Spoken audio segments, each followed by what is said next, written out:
Well,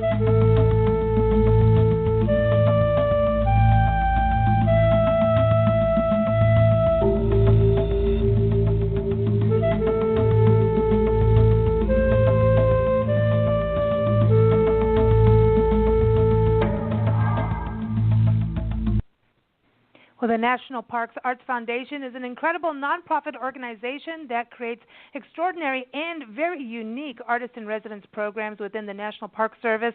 So artists of all mediums and genres, whether you're a painter, a poet, if you're a photographer, a filmmaker, a dancer, a musician, you get to go in there, submit. Well, you have to submit first, right? There's a submission process. But you get to, if you get selected, get to immerse yourselves within a national park unit for an entire month. We're talking places like Loggerhead Island and Dry Tortugas in Florida, the Florida Keys, Hawaii volcanoes, Gettysburg National Military Park. And then there's the ancient and historic Chaco Culture National Historical Park in northern New Mexico, and that's where we're headed today on Big Blend Radio. We have some special guests joining us to talk about their artist-in-residence experience, and we also have Tanya Ortega. She is the founder of the National Parks Arts Foundation, as we say NPAF, and I encourage you to go to nationalparksartsfoundation.org and connect with them, especially if you're an artist. Get connected, sign up for their newsletter so you can get those alerts of all these different opportunities. But also, as I was saying, we have another couple of special guests joining us that have just experienced being there for a full month. We have Chip Beck and his wife, Kathy, both of them artists. Both of them have served America in various ways, definitely from the FBI to being a combat artist. So this is incredible to have them join us. I want to bring Tanya on first. How are you, Tanya? I'm great. I'm absolutely great. It's a beautiful day in Kona, Hawaii. Oh, see, we're in Hawaii. See, she just wants to make us all jealous. I know. Like, we're in Tucson, Arizona. It's getting a little chilly. I do. I'm so mean. It's cold. I know. I'm going to whine. I know. No whining allowed. I want to bring Chip back on. Now, Chip has been on our show a couple of times. Chip is an amazing artist. He's traveled the world, and the first time he came on the show was before he was an artist in residence in Gettysburg, and then he called into the show after Gettysburg, and very interesting experience because even his relatives were part of that history. And now he went up to Chaco and took his wife, Kathy. So welcome back. How are you, Chip? Well, I'm doing fine. Thank you, Lisa and Nancy. Hey, and Tanya. Yeah, it's good to have you back. Hi. And it's so cool following you on Instagram because it's like it's just you tag me all the time, and I was watching your entire journey on the way there, while you were there, and then you went exploring on the outside of the area too. Got up to the Four Corners, and just looks like you had an amazing time. Completely different than Gettysburg, right? Oh, entirely different. Unique in its own way, and something I wouldn't have missed either experience. And I think Kathy feels the same way, and she was also at Gettysburg the entire month. Okay, cool. And but this time, Kathy really got involved in actually doing some of the artwork, right? Kathy, welcome. How are you? Thank you. I'm great. Yeah, it's really good to have you on the show to talk about this because, number one, being a artist in residence as a husband and wife team, this is unique. But you do a little bit different than what Chip does, right? He's doing a lot of visual art, but you're getting into some of the tactiles, the textures, the actual quilting side of it, ceramics, right? Right. I do the drawing and the painting as well, but this time I wanted to do something a little bit different, and I really like the representational quilt art form, where you take something and you try to interpret it in a way that interests people, but also makes them want to learn more. So I have to ask this, as a husband and wife team, if you're both painting or sketching and you're doing that together, does one run over to that one and go, no, the line really needs to be more like this? And we ask each other for advice or what's working, what's not working, and we worked together for so many years, art-wise. that it's sort of natural at this point. Oh, wow. Oh, that's interesting. Yeah, it is. See, that's cool. It's kind of like us as a mother-daughter, but it's a little different. Husband-wife different. But now, wait a minute. You've got your 2 Chihuahuas that travel with you, right? They're here. Did they go to? Because this is interesting. Tanya, so the National Parks Arts Foundation. I know dried tortugas. You have to have 2 people be part of the residency, even if one isn't doing the art. So Gettysburg, you're allowed to have, another person with you. Hawaii, you've got a 6-bedroom house outside the volcanoes. But now I'm hearing that not only is it wife and partner friendly, it's pet friendly too, this experience. Like, come on, everybody. This is the most awesome thing ever. I know. Who knew these Chihuahuas were going to go to Gettysburg? We're going to go to Chaco. This is cool. Who knew? Technically, the superintendents of the park and the environmental factors are weighed, and concessions. We've been very lucky, and concessions have always been made for people. We have 100% with. I mean, if parks see that an artist even took the time to do something that was, not against the rules, but requested that that their partner and pets come, to be able to work with that artist, the National Park Service has been very good about making sure to accommodate any of the needs of artists. So with that said, it wasn't in the call for artists, but some people are smart enough to go above and beyond. Well, it helps if the dogs are under 8 pounds too. Oh, that's true too. Do you put them in a suitcase? Yeah, but there's good food out in northern New Mexico, as far as I heard. Did the dogs enjoy the new food? I mean, it was really interesting watching, on Instagram, and everyone, Chip-Beck Combat Artist, find him on Instagram and follow him, but because it's amazing. But it seemed at one point, I was like, I saw you with, here's a little dog and a glass of white wine, and I'm like, that's what's happening at the residence like, hello, like this looks really good. I mean, this is looking flesh, and you're like, I'm not there yet, Lisa. There's no TV there to speak of, and yet it was remarkable. Our back porch, where we were in the ranger compound, looked out over Fajada Butte, the big landmark there out in the middle of the open space, and the light show there every evening, even during the day when there was weather moving in and out, it was just incredible. So, in the evening, I mean, I've done probably 10 sketches or work-up paintings of Fajada Butte in itself, because it just would change every minute. I mean, it was, in addition to the ruins and everything there, that was a incredible piece of geology just to watch. I mean, it was almost like it was moving all the time. Yeah, and I want to give everyone the website for the National Park Service. If you go to nps.gov/CHCU, you'll be able to see the National Park website on this, and we also have it up on nationalparktraveling.com. But, I mean, this is really ancient. They're like ceremonial structures. Did you feel any energy? I know, Kathy, I saw photos of you going through the ruins. Did you feel like this is a good place to have a party and watch the sun come in? Well, it definitely had gorgeous sunsets, and like Chip said, just for an artist, just to see the colorful skies and the changes constantly. But on top of the understanding the ruins and what they represented, definitely had a sense of something spiritual, or there was a certain energy about the whole canyon. I want to go there. Well, we're going to. Or, I mean, that's going to be on our route for sure.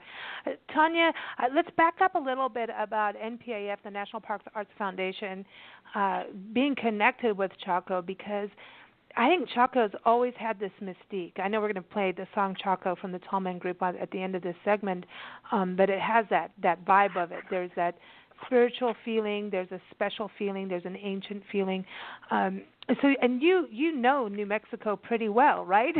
So was this like a, hey, let's go there? Did they connect with you? And how long has has National Parks Arts Foundation been connected with in Chaco? Wow, that is a great question, and I won't talk your ear off about it. But Chaco, generations of my family have been going there, believe it or not. Wow. I remember some of my first memories being at Chaco. I remember Chaco, I'm pretty sure, before there was even a whole lot of paths. So personally, for me personally and my family, it just has a history. I did that photography book of Chaco and dedicated it to my grandmother who lived out there off of I-40 on the reservation in a trading post. Cool. So, you know, there's, for me, it's just like such an obvious. And years ago, I was the artist in residence there. Thank you so much to Chaco, and some of the people that were there when I was there are still there because people love it and just love Chaco. For me, it's, I mean, you know, my mom grew up in Zuni, which is just south of there, southwest of there. So it's always been in my life. Anyway, so I was the artist in residence there for a few years, and wow. It was the inspiration, to tell you the truth, for the National Parks Arts Foundation, because I realized that having worked with the Park Service since I was a teenager, you know, it was one of those connections that was just made. I said to myself, I want to be able to make this beauty open for other artists than just the few artists in residence that have been in the National Park Service for, you know, almost 30 years. So being at Chaco and able to experience that, I said to myself, this is where I am obligated to, we are obligated to as a foundation to make one of these centers of art for the national parks, inspired by the national parks. Heck, it was a mercantile center before, right? Thousands plus years ago. So why not art too, and inspiration? So that's the whole story in a nutshell. I made a promise to the land. Wow. That I would like that I would give back to it as much as we can. And I have to tell you, the National Park Service there are just amazing, and they're just such good people. Are you going to back me up on this, Chip and Kathy? They're so knowledgeable. They're just tremendously knowledgeable, and they have a very deep understanding of the area and of the people. I would have to say we love our rangers. I know, and Nathan Hatfield's really been do. on our show. I know he's in another commitment right now, and hopefully we can snag him if he can get out of his meeting early. But we've had him on the show, and we actually met him in person when we were at Cane River Creole National Historical Park in Louisiana, excuse me. And so it's been so cool to reconnect with him, and they really do delve into each park they go to. Some rangers, live and die in that park. That's their thing, that one park, and some travel around, and it's just they learn every inch of it, and there's always another inch to discover. So, Chip, when you were there, did you feel like there was many more inches that you wanted to discover even after being there for a full month? Oh, I could have probably roamed all over the place, even the places where tourists generally aren't allowed to go. I got to a couple of them with permission, but nice. I loved hiking up into the mesas and up, bouldering and climbing and stuff like that, and just seeing that my old body could still make those climbs and get around there. I love that part. I could have probably spent days out there. You're not supposed to look for artifacts, or you can actually find some and see them, but you have to leave them in place. But just exploring every angle of the ruins and the different lighting, like when we went out at night on the full moon walk with Ranger G.B. Cornucopia, who's probably been there since the Chacoans left. you see that at nighttime when the full moon is coming down, and you got the Milky Way up above, and then you see it in the morning with the sun coming up, or daytime when the storms are moving through, and then the sun sets. It's just, it just never was the same. And you took some amazing photographs of the night skies, and I know that is a dark sky park, and you were there at the time, like that prime time of seeing the dark skies. And was that mind-blowing? I know, you've traveled the world. So what was it like? I mean, this is like high desert, right? What was it like compared to some of the deserts you've been to around the world? Well, the two other places that I think were comparable was Alaska, when we were out in the fjords with no lights around, and then last year when I went to the Kalahari Desert with an old ambassador friend of mine, and we slept out in the desert. There's nobody around us for 40 miles. And both those places were astounding, but I have to say, there at Chaco, it was equal to that, and I don't know if just the time of year where we were there, but every night Mars would be visible, up in the sky for a long period of time. There was Jupiter and Venus, Saturn, Pluto, and I've never seen so many planets arrayed from just after sunset, through the night there. It was incredible. Wow, that's amazing. Nancy and I were in the Kalahari many years ago on the South African portion. We did sneak over the border to Botswana and Namibia, but just so we could say we did it. We have the FBI CIA thing going on in this show. We shouldn't say anything. But, which, Kathy, I want to know about that. But, it's not like the border posts were all that clear. Well, living in Africa, you really did have some decent skies, and a lot of times we were out in the boonies. But Tucson does a pretty good job as a city to be kind of dark sky. I don't know, maybe it's just where we are, but when you hit those areas and you can really see the sky, there's this connection, like where you feel really tiny, but you feel more connected. There's that John Muir saying, but don't you feel more connected when you're in a place where you can see the stars and the planets? The planets, I mean, that's amazing. There's a connectivity. One of the things that the Rangers point out on that full moon walk is that those are the same stars that the Chacoans were looking at 1,000 years ago. Now, the planets move around a little differently, but those other stars were right in the same positions, and they'll be there 1,000 years from now when people are wondering what happened to our civilization. But, you could feel that connection. So now he's like the James Michener of the Artist in Residence. I know, but I want to go to Kathy because I want to know how you both met, because this is cool. So this was like a CIA FBI office party. Like, come on, I want to know if martinis were involved. It was very unexciting. It was an office party, and both our offices were, told we had to go, shake hands. We had to stay a certain amount of time. So we were putting an appearance in, and we met, and this is still a bone of contention here.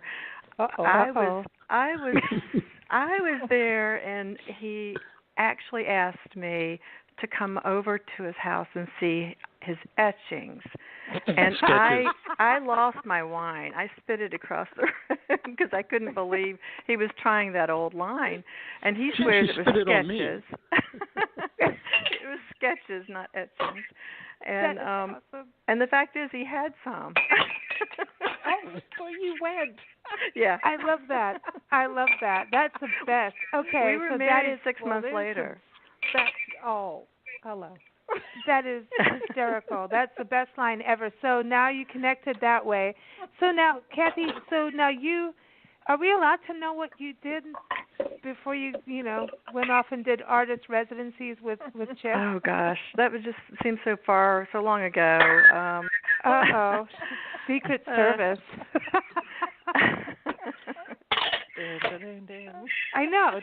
When you put in your submission for this, do you say like, Kathy, we can't tell you anything about her, otherwise you know. Well, you know, Kathy spent, after her government careers, we actually both had many different paths, but she was a professor at Marymount University teaching public health for 10 years. So nice. Yeah. Oh, good. Yeah, I hate to be bored. You know, you have to keep moving and doing different things. I agree. Well, this is. I think, you know, I think that you're on this planet for, I don't know how many years. It's different for everyone. But the one thing I do know is you need to pack in as much as you can in every single minute. Absolutely. Absolutely. Because you really don't know. You know. Well, you know, one of the somebody's doing a really good job of walking around and opening a cooler and getting a drink. I know. I think I fixed it. But can you give me one? No, but I think you do. I think you have to really you just, I don't know, just staying in the same place for the whole time and never doing anything different just doesn't work for us. I know that. Yeah, Chip, you said that you'd go to, like, I remember the last conversation, you said, I'll just keep applying. Is that still true? Oh, yeah. No, Why not? You know, I'm gonna apply for all the hardship posts until Tanya finally feels guilty and lets me go to Hawaii. Oh, wow. They want the 6-bedroom house so that each dog has a room.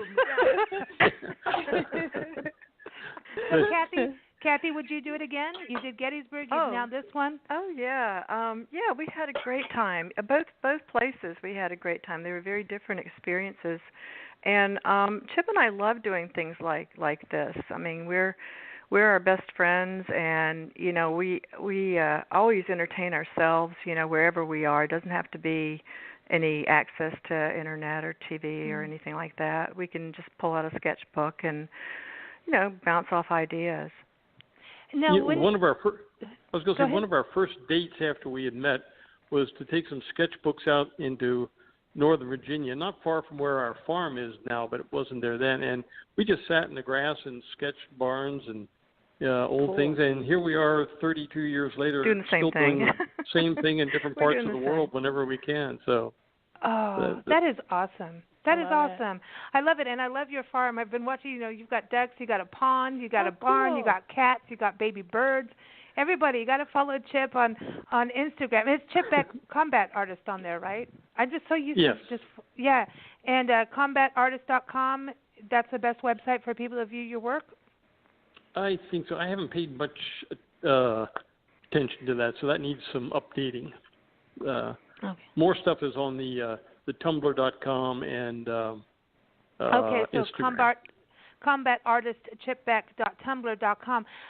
Kathy, I wanted to go back to you on this in regards to art and health, right? And I know that, and I'm scared because you're a psychologist, so I get nervous. I'm already coughing. We've already said too that's much. It. No, I'm just kidding. But when it comes to art, is there something that, you know, number one, people being able to be stimulated by art that helps us in a mental health way, physical health way, emotional health way? Oh, absolutely. And then doing it too. Does that help? Yeah, both ways. In one of the stress management courses that I taught, art was a component that I used, and getting people to just sort of loosen up and engage in some artistic pursuit can really get them back on the left side of their brain and to relax and let go of all the tensions.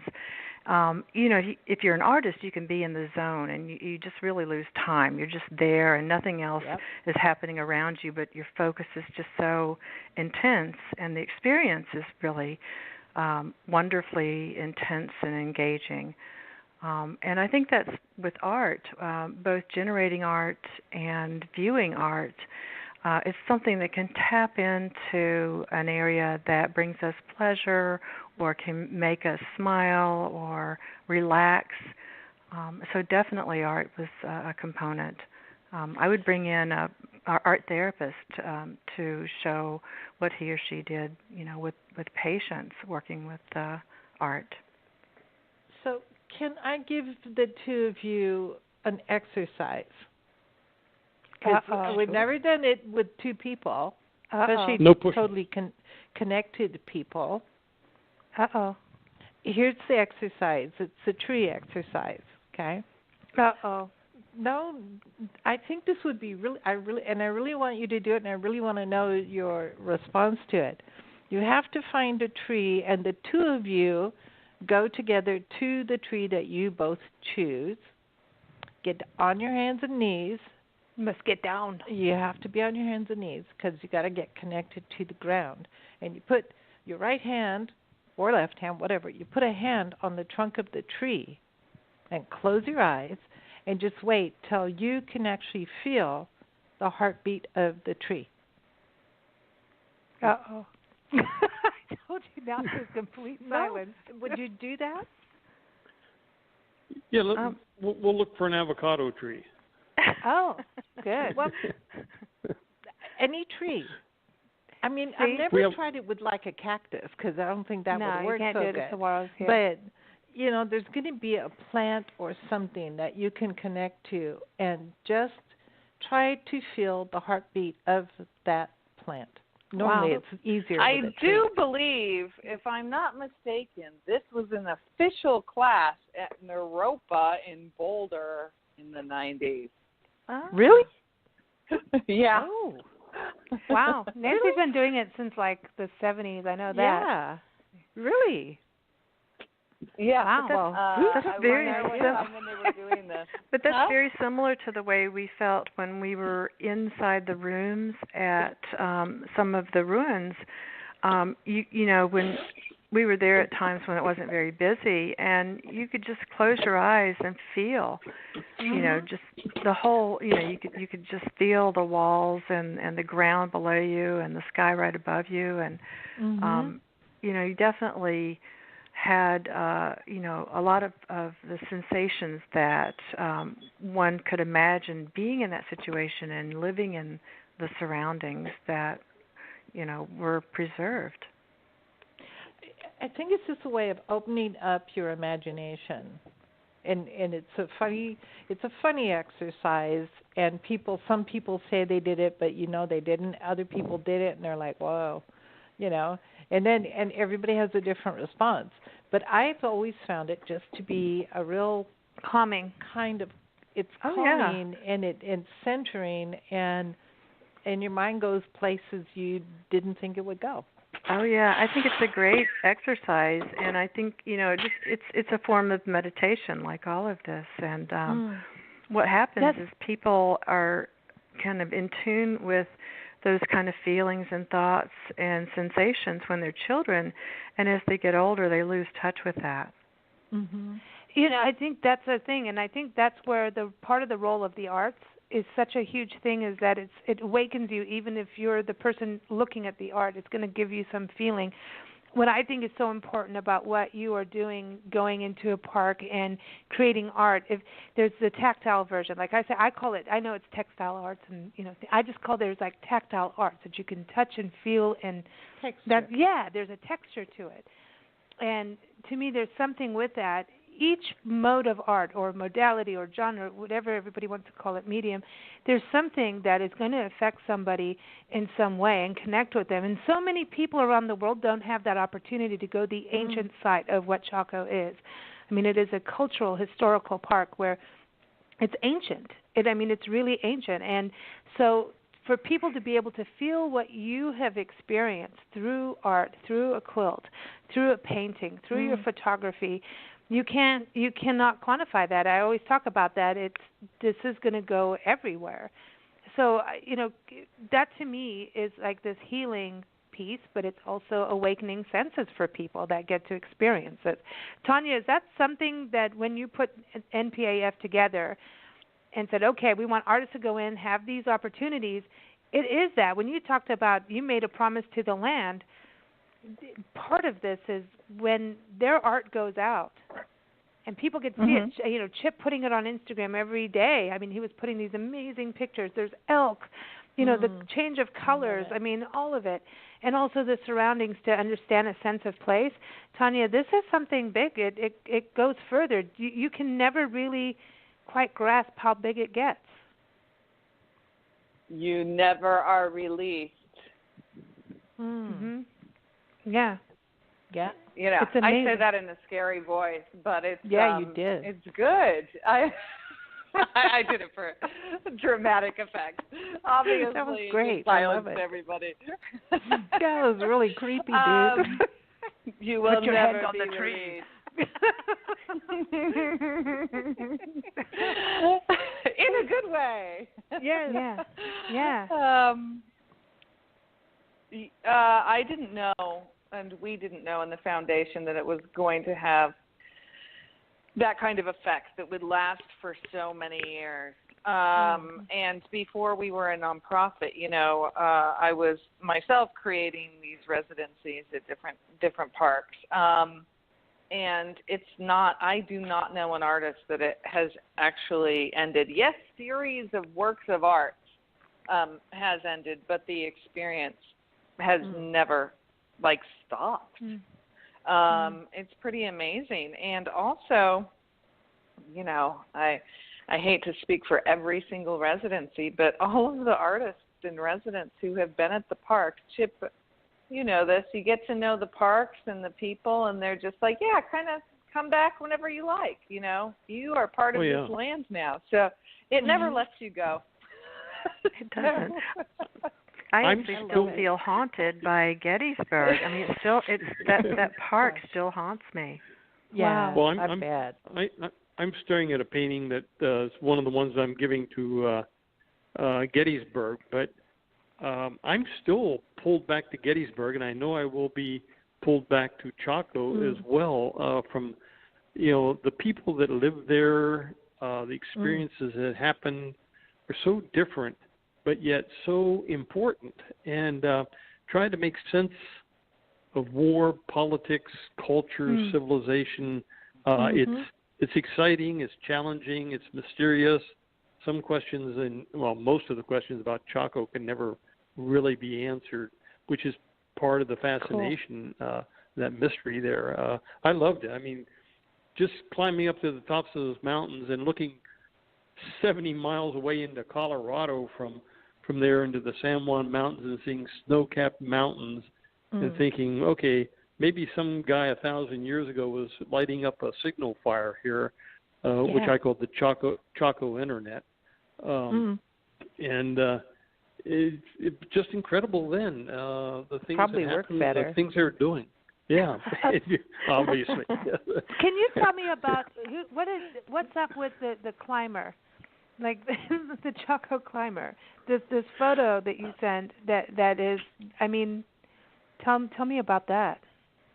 Well, Kathy and I took a day trip up to Mesa Verde, which is, you know, the cliff dwellings up in Colorado side, and that's where they believe a lot of the descendants of the Chaco people went, and they went in many different directions. But out in front of the National Park Visitor Center, there's a sculpture of a Pueblan climbing up a thin sheet of metal, you know, carrying a basket. It looks like maybe bread or something up the thing. And when I was wandering around Chaco Canyon and the box canyons and everything else, you could find little places where they climbed up, like Jackson Stairs. And I did this. I took some pictures of the climber, just like I did the statues in Gettysburg, and tried to transform it into photography and switch him from that visitor center to an actual cliff there in Chaco Canyon. And I'm kind of using that as a foundation for a painting to show. I was looking for something that would show, hey, how did these people live? What did they look like? And, you know, this guy climbing up the cliffs with his bare feet and his fingers. Like, I mean, there are a few climbers today that can do that. But going back and thinking, man, these guys didn't have the equipment and the ropes and everything we had, and yet they were climbing up these boulders like, you know, lizards. And so that's amazing. I'm still working with that. That's something I want to. I could see doing a large scale painting of it, but I'm not sure how I transport it. But it's really gave you that view of it. I remember Nancy and I went to Mesa Verde about 15 years ago, And we went there just because there was a brown sign. I have a friend who's like, I break for brown signs. Yeah. And we were on a road trip through to Colorado, and we just went like, hey, there's a national park, Mesa Verde. Look, there's cliff dwellings and these ancient places. Let's go in. So cool. And we were supposed to do the little walk and ended up spending the day in some major hike that, because that's kind of what happens to us. But it was this magical experience. And then when we went to the Gila cliff dwellings out by Silver City, New Mexico, and we went up into you could go into the cliff dwellings, and it was really interesting to learn about how, the peoples would go up. They would, farm down here, have to carry things up to the cliff dwelling. I'm like, seriously, like just thinking about the walk we all took to get up there, that lifestyle. I mean, we're so lazy as human beings now compared to what they were doing back then. I was like, this is crazy. But then they really have the ultimate view, That's the room with the view. But that was their work. Yeah. That's what they did. I know. They didn't have a job and have a garden. And art was functional but also symbolic. And that's where I want to go to you, Kathy, on this. In the quilt side of things, I think quilts have played this amazing role in history. We're very excited. We're going to go to Kentucky. Like the Ben's quilts. Yeah, we're going to go do the barn quilt tour and all. And so cool. Get into that. And I know that there's all these different symbols and meanings, and it goes with family history. But when you look at going into the Chaco culture and there's this ancient symbology, right? Petroglyphs, all of that. There's a language in that. Do you feel that that's going to go into your quilts? Well, what I hope to put into the quilt is something that's representational of the area and a sense of who the people were. Now, I have to tell you, this is my first time in the Southwest. And it was pretty amazing. I felt the sky was so big. I felt so small. The other thing was when we first arrived at the beginning of October, everything was brown. And as an artist, I thought, oh, boy, I need color. And the first talk we went to there at the center, the park center, was a wonderful talk on the scarlet macaw. And the scarlet macaws that they had brought up from the south and, revered there for their beautiful plumes, the colors. And I thought, okay, I'm going to have to find color some other places, kind of like they did. And then I saw one of the ruins had a window where they would have had turquoise painted on the walls. And there's another spot of color. So color was precious in certain ways. And I'd like to design something that conveys the sense of place, but also, a sense of the culture. Oh, that's so fascinating about how color was, and color was revered. I mean, look at dyes and how beads. I was in beadwork, many years ago when we lived in South Africa as a, it was my little business as a teenager, and it grew. I was into it. I got into it, and then I got sucked into the history of beads and how cowrie shells were trade for slaves, and I was like, oh my gosh, now do I even touch it? Now I'm like, don't touch the shells. The Chacoans traded for shells too. There were shell necklaces there where they traded, and they were really into the beads and jewelry, and art was very important to them. I wouldn't have thought that, but seeing the decorated shards of pottery and the necklaces and such. But it goes to your point of you're looking around and you see everything is kind of brown. But then when you look at the Native Americans, almost every ancient peoples adorn themselves in color with color for a reason, because it's like, okay, it might be all brown here, but look at me. But I it tells turquoise. a story. But most colors, each color will tell a story depending on the tribe. I remember like yellow, which was interesting in Zulu beads, was friendship, And then I found out later, like in roses in our culture here, and in Caucasian societies, a yellow means friendship too, and that kind of feeling. But if it's an orange rose, that means ha-ha. But anyway, there's some similarities in color that has gone through different cultures and traditions throughout the world without us knowing it. That it just put like this color means that. Isn't that bizarre? Like, well, cool. When you look at it, how we're connected.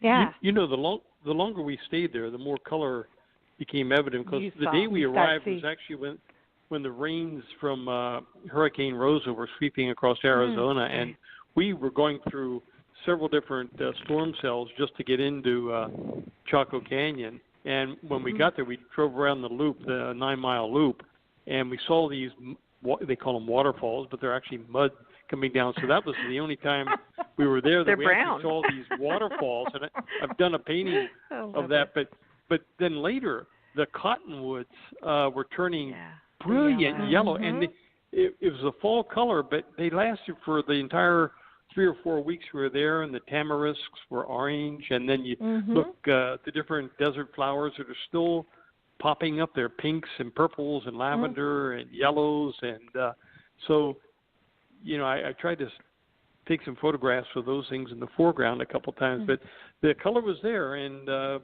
probably in the springtime, I would imagine, maybe wildflowers or something else may pop up. I don't know. Tanya might know more about that. We're also instant society, and nature's like, I'm going to do it when I do it. And that's the difference. It's like there's color, but you just have to wait for it. And sometimes the waiting process makes you look at different things and see that you can't just go, it's all brown, because it is like a million shades of brown. It's retraining your eye, actually, especially when you go to another area, going from back east into the desert. It is a process of reformatting your brain from instant to, okay, let me really have a look. Yeah. It's different. It's different going from the East Coast to the desert. It's like a complete difference. And when people come out to the desert and they look for flowers, and we do have flowers out here in Tucson, but like there's like the fairy duster flower, and people go, well, what is that? I'm like, it's actually a flower. It's like bougainvillea. Bougainvillea is actually, it's actually petals, and the flower is a little white thing in the center. So there's this understanding, and I think that's what's so cool about going to these different residencies, that it is that whole different view perspective. I mean, Tanya, you're in Hawaii. I mean, the difference between Hawaii and, Chaco and northern New Mexico, but there's some similarities in the rocks being different. You got geology on your side, of that, but it's different. I've got a short, a friend of mine moved from Boston to Santa Fe, and she said Boston. Boston. From Boston to Santa Fe, and she purchased this beautiful, beautiful house. And I drove over to, say hi, welcome her to Santa Fe. So exciting that she moved where I was, her buddy, and she had torn up the entire yard, and I was like, are you re-landscaping? What are you? And she goes, oh, I took all the weeds out. And I was like, no, it was landscaped. You had every endemic species to Santa Fe in your yard. She thought it was all weeds.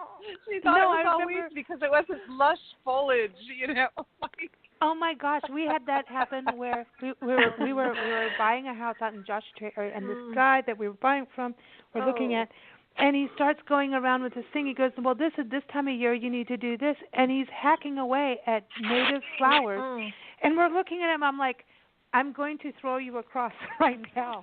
You need to stop. Unhand the hoe thingy, the cutter thing. You need to stop right now. This is a desert primrose. This is pretty. This is not a weed. Stop it. Leave it. But it's interesting how that change happens, and I think that's the beauty of it. And art always, an artist has to dig down and find that, okay, here's the different uniqueness. But that is the expression of art. It's like, I found it, now let me show it to you. Mm-hmm. You may not find it on your own. And I mean, it's an awareness. You're creating an awareness with the hope that the person who views the art will somehow pick it up and go find it for themselves. Exactly. And if they can't get there, they've been affected in some way. They've had an experience. So I want to ask each of you, number one, if you would go back to Chaco, which I already know the answer to that. This is an amazing place. We can't wait to get there. But if you were going to take a 1-hour walk and take someone that's never been there, never been to the high desert, that you want to take a walk with and show them this desert, this high desert, the ruins, whatever it is, I want to know who you're going to take. And it could be someone who's passed on. It could be, anybody in the world. Maybe you just want to have a conversation with them. Who would it be? But where would you take them in Chaco? So I want to start with you, Tanya, since you know Chaco well, too. Since you were an artist in residence there, who would you take for a walk in Chaco and where in the park? Oh, that's a really good question. And I'm not under any pressure at all. Yeah, ding dong, ding dong. I'll play the Jeopardy music. I think, I think I would take Donald Sutherland. Oh, wow. Dude, yes. And I'll tell you why. Because he made this movie called Alex in Wonderland, where he was in L.A. It was made in the early 70s.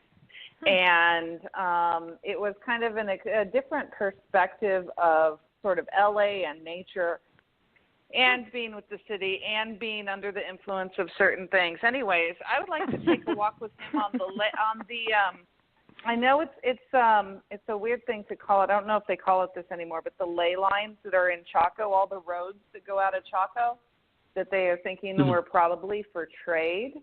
And look at those and study those from an aerial perspective, from a plane or helicopter, and then hike them up along the mesa there, going out every direction. Wow. Ooh, nice. Yeah. Can I go with you? Can we invite his son? I'm just saying.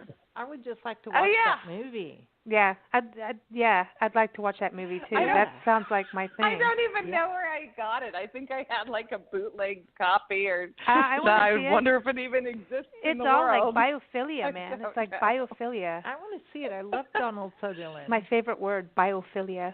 I love Donald. She loves Kiefer. And of course, his wife would come too. She seems like a really nice lady. So yes, the both of them. I would make the both of them come. All right, Kathy. Yes. Let me jump in because I think Kathy and I. No. I know who I would invite. You know who we'd go back with. Yeah, and I'll let Kathy answer that because I think she knows. We're not even in the same room here talking, but I think she knows who we'd take. we would take our daughter Jessie and her new husband. Oh, and awesome. Jessie is a rock climber and adventurous. She was with the Peace Corps in Madagascar. Oh, nice. Wow. Yeah, she's really into nature and camping and bouldering and she would she and her husband John would love it there. I'd love to share it with her. Oh, wow. And there's interesting, in the high desert, there's weird little plants. I don't know. I want to go to Madagascar because of the euphorbias and the monkeys and stuff. But the lemurs. Yeah. The lemurs are awesome. Yeah, I want to go there. I've always wanted to go there because I'm into euphorbias. I'm weird, but that's it. And baobab trees and euphorbias, and that just like takes me down into my happy land. They're a cross between a cactus and a succulent. Yeah, so is there a specific trail that you would take them on? Oh, yeah. Oh, boy. Which one, Jeff? They would like the trail probably climbing up the South Gap to what's called Pueblo Alto or Pueblo Nuevo. And you can get good views from the top of the mesas of Pueblo Bonito, the largest ruin, and then Chetacatl, and the whole canyon. As you walk around these rims, you have to go down the Box Canyon, back up, and then climb up several narrow crevasses of rock to get up to the final destination. And they would love that. it took me about 4 hours to get the whole circuit, but I'm sure they make it in about 10 minutes. But I stopped and sketched and photographed. No. The Fajada Butte that you could see from where you were staying in the park, right? Right. I call it. Yes. Wow. See, yeah. I call it the fajita butt, but that's because that's what I'm doing at this other end of a computer. Okay. I kept saying, he's sending me the fajita butt picture. But anyway, sorry. But sorry, it's true. But this is your back door. Like, you can sit outside and watch it and have a glass of wine and see the sunset over the Fajada Butte. Really? We did every night. Yeah. Oh, how cool! That's it, Tanya. It was amazing. I want in. These guys are going there on your trip. I know, but like seriously, like it's so like cool to be able to be anywhere near a park, in a park, outside the park. It's just that being so close, that close proximity to me is key when you're trying to create and photograph. You know, you don't need to drive 2 hours away to get into a park. You know, sometimes it's like that, but depending on where you are, but it's so nice to have that access where you could just walk out the gate kind of deal, you know. That's awesome. That's awesome. What a great experience. The other beautiful part about Chaco, to me anyway, is it was somewhat remote for most of the tourists and people that want to get there. It's not on the main paths, and so it's not overrun by any stretch of the imagination with thousands and thousands of people wandering around. Oh, no. Yeah. I could go out in the morning, say about 8 o'clock when the gate opened to the loop, and pick my trail that I wanted to hike, and I could be out there for 2 hours before I'd even run into a single person. Yeah. And it felt like you were kind of walking in the same trail that some Pueblan had traversed out hunting for game or something, and it really made you think about your surroundings rather than, you know, civilization that we came from. It made you look at what they were doing and reacting to. Yeah. But it seems like you were in a piece of Africa in a way. Like when I was looking at your photos and you just come back and done your Africa trip, and I was watching you do that, and I'm like, seriously, Chip, you're killing me. I'm so like homesick. And then you were starting doing Chaco, and I'm like, oh, Nancy, we got to get on the road. We got to get on the road. And looking at it, because to me there's a similarity. There's a feeling that just comes across through your photos and the paintings that I've seen so far. There's a feeling that just resonates to me of being like Africa, of this ancient land, ancient peoples, and the stars, that nature being part of it, you know, where humanity and nature coexist. And okay, listen, the elk and the deer, really, that's awesome. You got to see the elk. We saw the entire population of elk while we were there several times, and they were roaming around from one end of the canyon to the next. Cool. And twice when I went out early in the morning. Yeah, Bob. Bob. I like Bob. One of the big stag there, Bob, you know, walked across in front of me twice while I was out by myself, and you know, just kind of stood there and strutted around while I photographed him, you know. So I love it. You know, it's like, here I am, okay, want my good side, then you move to where it is. Yeah. I love it. Exactly. Animals... Well, one time I actually had to track him down into the Chaco Wash, which, you know, was maybe not quite kosher, but I got a great shot of him. Awesome. I see, your photos are amazing. I want to thank you both for joining us, and thank you, Tanya, too. We can't wait to get up there, and thank you for your art, your beautiful art, and thank you, Tanya. This is such a cool program. Nancy and I get so excited about First Arts, you know, because it's just like, this is the coolest thing ever. Our national park system was created through the arts, and how it just keeps going out there into the world is beautiful, and it's just special. And everybody, go keep up with Chip's art. It's Combat-artist-chip-beck.tumblr.com. And Kathy, any place that people should keep up with you, or I know he includes me in some of his work. We post together there. Okay. Yeah. Okay, cool. And just watch out for. Go ahead. I was going to say, watch out for Kathy. She's Tanya, CIA and FBI coming after you. Kidding. Kathy and I both want to thank you for the opportunity to go out to Chaco and Absolutely. Gettysburg. Both of them were fantastic experiences, and we love both of them. Thank you very much. Oh, and he wants to do pleasure. another one. You hear that, right? You hear that, Tanya? He's do. making moves. I hear that. It's going to happen. If only I can make all the decisions. But it'll happen. It's going to happen. We'll keep throwing things out there. I know, man. There's a lot more parks. And I'm going to be waiting to hear your tree exercise. Yes. Be it a shrub, bush, little plants, even just the ground, which is what we walk on every day. Oh, boy, Nancy and the tree exercise. I love it. Everyone, again, nationalparksartsfoundation.org. Keep up with the website, but the best thing to do is sign up for the newsletter because these opportunities come in, and they come in fast, and then they go away fast, and you need to keep submitting. Isn't that right, Chip? You just keep submitting. Just keep doing it. Yes, just right. Don't give up hope. Just keep doing it. And eventually you'll get in, and it does have a process, but it's a worthwhile, amazing program. All the artists we've talked to over the last couple years, 2 years, 3 years, Tanya. Yeah. I don't want to keep track of time. I'm getting younger. I have to tell you, time keeps track of you. I know it is. But everyone wants to go back and do it again, and most say a month is not long enough. Would you say that, Kathy? Would you go back and want it longer? Yeah.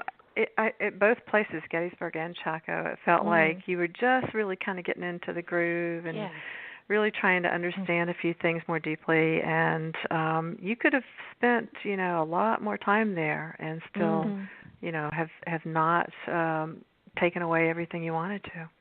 Wow. That's why one of the rangers has been there for 30 years. See, exactly. GB Cornucopia.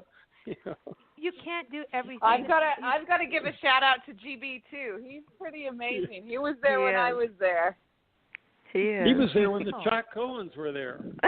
Wow. Oh, come on now. Oh, I love his name. I know. I love that. That should be in a movie. It really should. I love it. Everyone, again, also, Chaco, go to the website, nps.gov/CHCU. Go to the park. Support the park by going to it. Enjoy the art.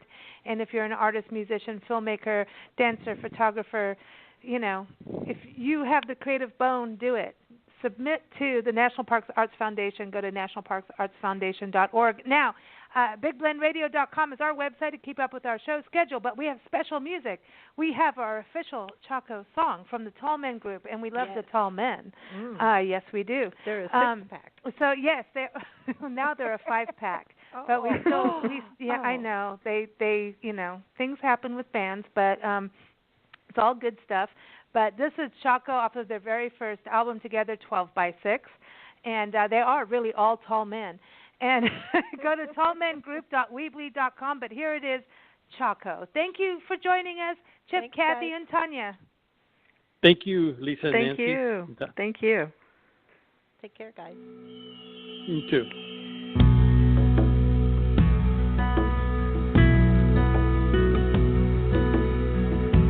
I remember these canyon walls. I remember desert wind. No, I've never been here before. It's good to be back here again. It's good to be back here again. Oh, Chaco, you were my home, and part of me still here, with these same eyes, but a different face in this place. The time is long since gone. Oh, Chaco, you were my home.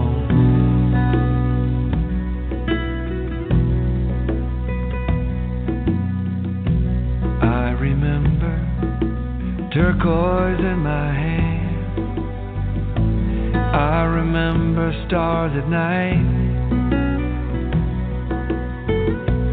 I remember walking a dusty road.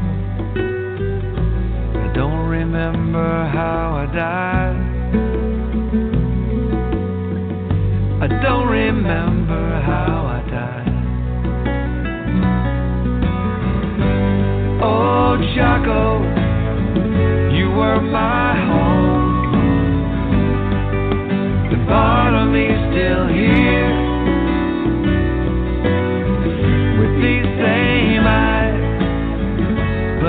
different face in this place. The time is long since gone. Old Chaco, you were my home. A glimpse behind the curtain, the shadow on the wall, a vision I can never grasp. A few pieces of the puzzle, fragments of the truth. These memories from my ancient past. Old Chaco, you were my home, and part of me is still here with these same eyes, but a different face in this place. The time is long since gone.